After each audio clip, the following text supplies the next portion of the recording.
तो जे उसो क्या AEW में जाएंगे, ऐसा रिकीशी के फादर ने कुछ स्टेटमेंट दिए जिसके कारण जो फैंस है वो हेट भी कर रहे हैं रिकीशी को, ये कहते हुए कि भैया जे उसो को WWE लीव करना चाहिए। ये पूरा जो सीन है रिसेंट टाइम का कंट्रोवर्शियल वाला, उसके बारे में हम लोग डिस्कस करेंगे वीडियो में। साथ में तुम्हें और भी अपडेट जानने के लिए मिलेंगी। So hello everybody and welcome back to new video को शुरू बैड ब्लड 2024 के साथ में करने वाला हूँ, बिकॉज जो Roman Reigns and Cody Rhodes का मैच है उसको जो ऑफिशियल कार्ड है वो भी आ चुका है सामने, या फिर जो ग्राफिक है वो आ चुका है सामने, जिसका स्क्रीनशॉट तुम लोग देख पा रहे होगे। ये मैच स्मैकडाउन के अंदर ही एक तरह का कंफर्म हो गया था, बिकॉज रोमन कोडी दोनों ने अपना जो कॉन्ट्रैक्ट है वो साइन कर दिया था, लेकिन उसके बाद स्मैकडाउन लो डाउन होता है और वहां पर ये ऑफिशियल ग्राफिक्स भी अब रिवील हो चुका है, यानी कि चीजें ऑफिशियल है। और यहाँ ये बात भी कंफर्म है कि ब्लड लाइन को जो रिप्रेजेंट कर रही है टीम वो सोलो और जेकब फाटू की होगी, यानी कि जो हमारे टैग टीम चैंपियंस है वो फ्री है और शायद उनका भी कोई मैच WWE वाले बुक कर ही देंगे बैड ब्लड के लिए। लेकिन ये ऑफिशियल ग्राफिक्स है Roman Reigns and Cody Rhodes versus solo sequoia and Jacob फाटू के मैच का। अब देखते क्या होता है जब होता है बैड ब्लड के अंदर ये टैग टीम एक्शन। बात एक और स्टोरी के बारे में करते हैं जो कि हमारे स्मैकडाउन के बारे में जुड़ी है।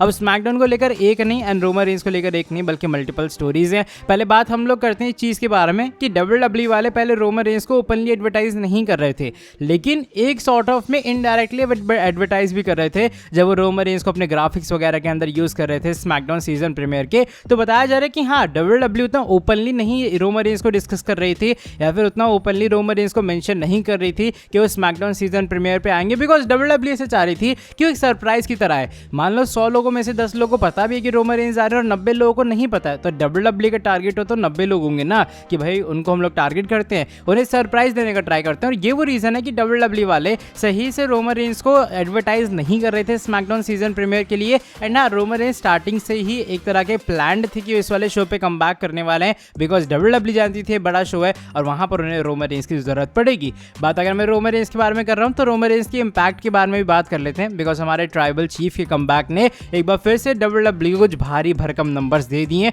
24 घंटे के अंदर ही अंदर जो रोमन रेंज है उनकी जो रिटर्निंग वीडियो WWE के सारे जो ऑफिशियल सोशल मीडिया प्लेटफॉर्म्स हैं उसको कंबाइन करके 55 मिलियन प्लस जा चुकी हैं, जो कि मेरे हिसाब से अपने आप में एक बड़ा नंबर है भाई। 55 मिलियन व्यूज लाना सभी सोशल मीडिया प्लेटफॉर्म्स के ऊपर कोई मामूली बात नहीं है। और रोमन रेंज को गए हुए कितना ही टाइम हुआ यार, अभी तो रोमन रेंज गए थे कुछ हफ्ते पहले, लास्ट मंथ इसी अराउंड के टाइम पे। तो उस हिसाब से देखा जाए एक महीने के अंदर जब तुम कमबैक कर रहे हो तो तुम 55 अगर मिलियन व्यूज ला रहे हो किसी कंपनी के लिए, वो बहुत वैल्यूबल करता है और वो चीज़ बताती है कि रोमन रेंज की एक्चुअल में स्टार पावर कितनी है। रोमन रेंज को क्यों हम लोग एक्चुअल में नीडल मूवर भी कहते हैं। बात एक और स्टोरी के बारे में करते हैं, ये भी रोमन रेंज के बारे में जुड़ी है, बिकॉज जो रोमन रेंज है अब उनकी जो ब्रांड है वो ऑफिशियली में कंफर्म हो चुकी है कि रोमन रेंज किस ब्रांड का पार्ट रहने वाले हैं। क्योंकि हुआ क्या है, जब तुम्हें याद होगा WWE ड्राफ्ट चल रहा था तो पॉल हेमन ने खुद ब खुद रोमन रेंज को पूल से पुल आउट कर लिया, ये कहते हुए कि रोमन रेंज उसका पार्ट नहीं होना चाहते हैं।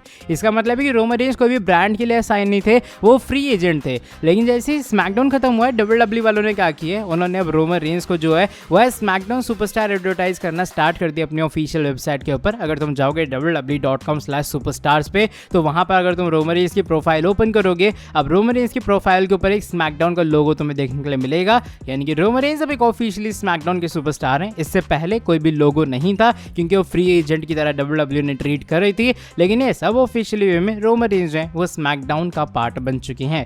बात करते हैं अगली स्टोरी के बारे में, इस बार मोटर सिटी मशीन गन्स के बारे में जुड़ी है। तुमने आगे से इनका नाम सुना होगा, इंडिपेंडेंट सर्किट के ऊपर इनका अच्छा खासा नेम है और लगातार ये बात भी आ रही थी सामने कि WWE के अंदर आएंगे, इनका WWE में डेब्यू होगा, ऐसा होगा वैसा होगा। तो फाइनली एक अपडेट है ये सामने और बताया जा रहा है जो WWE वाले हैं उन्होंने officially motor city machine guns को अपनी कंपनी के साथ साइन कर लिया, यानी कि अब वो एक ऑफिशियली WWE स्टार बन चुके हैं। अब बस वेट हमें डेब्यू का करना पड़ेगा कि WWE क्या उन्हें NXT में बुलाते या फिर सीधा वो आते हैं मेन रोस्टर के अंदर। बात करते हैं आज की हमारी सेकंड लास्ट स्टोरी के बारे में, इस बार जिमी ऊसो के बारे में जुड़ी है। स्मैकडाउन सीजन प्रीमियर के अंदर काफी सारी चीजें हुई, लेकिन एक जो चीज वो अभी तक नहीं हुई है वो है हमारे जिमी ऊसो का कमबैक। भैया जिमी तुम कहाँ पे हो? वैसे मैंने स्मैकडाउन से पहले बताया था कि जो डॉल्फिन गेम्स मायामी में हो रही है वहाँ जिमी ऊसो गए थे, विजिट कर रहे थे, वहाँ एंजॉय कर रहे थे। तो मायामी से सेटल आने में बहुत टाइम होने लगता है, तो दैट्स व्हाई एक तरह का चांस था कि वो नहीं आएंगे स्मैकडाउन सीजन प्रीमियर के ऊपर। लेकिन देखो जो एक बात आ रही है सामने, जो स्पेकुलेशन आ रही है वो इसी चीज की आ रही है कि WWE के अकॉर्डिंग अभी फिलहाल परफेक्ट टाइम ही नहीं हुआ है कि हम लोग जिमी ऊसो को कम बैक करवाएं। देखो ब्लड लाइन से अभी भी चल रहा है। अब मुझे लगा था कि शायद शो के मेन इवेंट के अंदर स्मैकडाउन में जिमी ऊसो आएंगे और वो पार्टनर अनाउंस होंगे रोमन रेंज के बैड ब्लड के लिए, लेकिन वैसा नहीं हुआ और WWE ने कोडी रोड्स को प्रेफर किया। लेकिन अब सिचुएशन इस तरीके की ही बताई जा रही है कि भाई WWE सोच रही है कि अभी परफेक्ट टाइम नहीं हुआ है, शायद हमारे पास इससे बेटर स्पॉट आ सकता है, शायद हमारे पास इससे बेटर जगह आ सकती है जहां पर जिमी ऊसो का जो कमबैक है वो और भी ज्यादा बड़ा होगा। और तुम लोग ट्रिपल एच की वाली टेक्निक जानते हो कि ट्रिपल एच जब डेस्परेशन तुम्हारी खत्म हो जाए ना किसी चीज को लेके, वो तब उस चीज को लेकर आते हैं ताकि वो और बड़ी चीज की तरह करे। स्पेशली मैं अगर एग्जाम्पल के तौर पर ले लूँ तो तुम लोग CM पंक या हमारे फील्ड जिस तरीके से पहले वापस आते थे, वो एक प्राइम एग्जांपल्स हैं कि किस तरीके से कंपनी इस चीज़ का यूज़ करती है या फिर इस चीज़ का एज लेवरेज यूज़ करती है कि तुम्हारी डेस्परेशन जिस बंदे को लेकर रहेगी, WWE इंटेंशनली उस चीज़ को उतना डिले करने वाली है। So that's why Jimmy Uso के फैंस बस थोड़ा सा और वेट कर लो, शायद जब WWE को परफेक्ट टाइम लगेगा, मे बी जो बैड ब्लड है वो जगह होगी जहां पर जिमी ऊसो अपना WWE का कमबैक करेंगे। अब बात करते हैं आज की हमारी नेक्स्ट एंड फाइनल स्टोरी के बारे में, और इस बार ये जे ऊसो के बारे में जुड़ी है। और जे ऊसो को लेकर रिसेंट टाइम में क्या कंट्रोवर्सी हुई है WWE लीव वाली जो पूरी स्टेटमेंट है उसको लेके, बिकॉज जो फैंस है ना वो रिकीशी को बड़ा हेट कर रहे हैं। हुआ क्या, रिकीशी का रिसेंट टाइम में एक इंटरव्यू होता है या फिर रिकीशी वही जो अपना पॉडकास्ट वगैरह यूट्यूब के ऊपर डालते हैं, तो वहां पर वो एक स्टेटमेंट देते हैं। स्टेटमेंट में थोड़ा सिंप्लीफाई कर दे रहा हूँ, एग्जैक्ट वर्ड टू वर्ड नहीं बता रहा हूँ। स्टेटमेंट कुछ इस तरीके से थी कि जो रिकीशी उनका मानना ये था कि अगर जे ऊसो को खुद की एक टिकट बनानी है, WWE के अंदर मिल रही है, लेकिन अगर वो बंदा शायद AEW के अंदर जाता है तो वो और बेटर वे में अपना खुद का पाथ या फिर अपनी खुद की एक लेगेसी बना पाएगा, वो अपने खुद पे और एम्फसाइज कर पाएगा कि यानी कि वो और स्पॉटलाइट गेन कर पाएगा अगर वो AEW के अंदर जाता है। तो रिकीशी का ये मानना था और उनके हिसाब से AEW के अंदर भी जे ऊसो का एक अच्छा रन रहेगा। अब फैंस ने इस चीज़ को किस तरीके से ट्रीट किया, फैंस ने इस चीज़ को इस तरीके से ट्रीट किया कि भाई रिकीशी ये कह रहे हैं कि जे ऊसो को WWE लीव कर देनी चाहिए बिकॉज उनका ट्रीटमेंट अच्छा नहीं हो रहा है और उन्हें AEW चले जाना चाहिए। तो इस चक्कर में रिकीशी को तगड़ा हेट मिलता है।